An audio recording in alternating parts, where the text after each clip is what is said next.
Hey Tax Pros, I'm going to tell you about 3 things you want to start doing right now to prepare to grow your office for next tax season.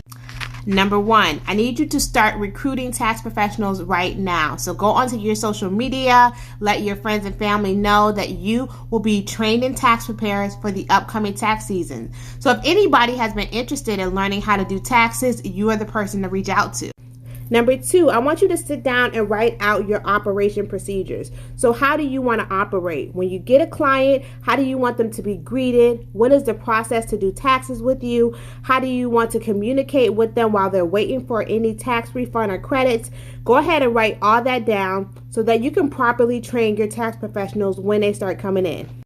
Number 3, now is the time to start taking new tax law changes courses, right? So you're going to take the courses, you're going to take great notes, write down any information so that you have all the new tax law changes that you can train your new tax preparers on to get ready for the upcoming tax season.